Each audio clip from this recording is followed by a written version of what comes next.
ഏറ്റവും ബഹുമാനാദരവുകൾ നിറഞ്ഞ ഉസ്താദുമാർ, മറ്റു എൻ്റെ ശബ്ദം ശ്രവിക്കുന്ന മിനിങ്ങളെ, നാം ഇന്നിവിടെ ഒരുമിച്ച് കൂടിയിരിക്കുന്നത് വർഷം തോറും നടത്തി വരാറുള്ള ഹബീബായ നബി സല്ലല്ലാഹു അലൈഹി വസല്ലമ തങ്ങളുടെ ജന്മദിനാഘോഷ വേദിയിലാണ്.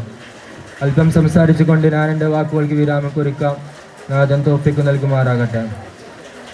ലോകത്തിനു മുഴുവൻ കാരുണ്യമായി വന്ന തിരുദൂതർ സല്ലല്ലാഹു അലൈഹി വസല്ലമയെ കൂടുതൽ സ്മരിച്ചും സ്നേഹിച്ചുമാണ് വിശ്വാസി റബീഉൽ അവ്വലിനെ വരവേൽക്കുന്നത്. റബീഉൽ അവ്വൽ 12-ന് മജ്ലിസുകൾ സംഘടിപ്പിക്കുന്നത് തിരുസ്മരണകൾ മനുഷ്യ മനസ്സുകളിൽ സ്വാധീനം ചെലുത്തുവാൻ സഹായകമാണ്. ഹബീബായ നബി സല്ലല്ലാഹു അലൈഹി വസല്ലമ തങ്ങൾ മക്കയിൽ നിന്ന് പലായനം ചെയ്ത് മദീനയിലേക്ക് വന്നപ്പോൾ അവിടെയുള്ള ജനങ്ങൾ വളരെ ആഘോഷത്തോടെയാണ് ഹബീബായ നബി സല്ലല്ലാഹു അലൈഹി വസല്ലമ തങ്ങളെ വരവേറ്റത്.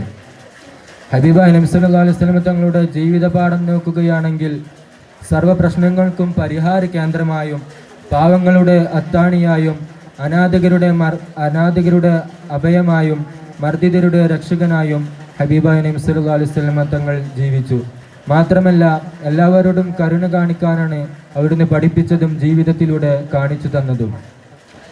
ഭൂമിയിലുള്ളവരോട് നിങ്ങൾ കാരുണ്യമുള്ളവരാവുക, ആകാശത്തിന്റെ ഉടയവൻ നിങ്ങളോട് കരുണ ചെയ്യും. ഹൃദയത്തിൽ കാരുണ്യമില്ലാത്തവർ പരാജിതരാണ് എന്ന ഹബീബായ നബി സല്ലല്ലാഹു അലൈഹി വസല്ലമ തങ്ങളുടെ വാക്കുകൾ നമ്മെ ഓർമ്മിപ്പിക്കുന്നു. സ്വലാത്തിനെ കുറിച്ച് അല്ലാഹു സുബ്ഹാനഹു വ തആല പറഞ്ഞു, ഇന്നല്ലാഹ വ മലായികതുഹു യുസല്ലൂന അലൻ നബി. നിശ്ചയം അല്ലാഹും അവന്റെ മലക്കുകളും ഹബീബായ നബി സല്ലല്ലാഹു അലൈഹി വസല്ലമ തങ്ങളുടെ മേൽ സ്വലാത്ത് ചൊല്ലുകയാണ്. ഇത് മാത്രം മതി സ്വലാത്തിന്റെ മഹത്വത്തെക്കുറിച്ച് മനസ്സിലാക്കാൻ. കാരണം സ്വലാത്തിനെ കൂടാതെ മറ്റൊരു അമലും ഞാൻ ചെയ്യുന്നുണ്ടെന്ന് റബ്ബ് പറഞ്ഞിട്ടില്ല. മാത്രമല്ല, ഖുർബകും മിന്നി മജ്ലിസൻ യൗമൽ ഖിയാമത്തി അക്സറുകും അലൈഹി സ്വലാ. നാളെ സ്വർഗ്ഗലോകത്ത് എന്നോട് ഏറ്റവും അടുത്തവർ എൻ്റെ മേൽ ഏറ്റവും കൂടുതൽ സ്വലാത്ത് ചൊല്ലിയവരായിരിക്കുമെന്നാണ്. ഒരു ദിനം പ്രഭാതത്തിൽ പതിവിലേറെ പുഞ്ചിരി തൂകുന്ന പുണ്യനബി മുഹമ്മദ് മുസ്തഫ സല്ലല്ലാഹു അലൈഹി വസല്ലമയെ കണ്ടപ്പോൾ സ്വഹാബത്ത് ചോദിച്ചു, എന്തേ നബിയെ ഇന്ന് വല്ലാത്ത മുഖപ്രസന്നത?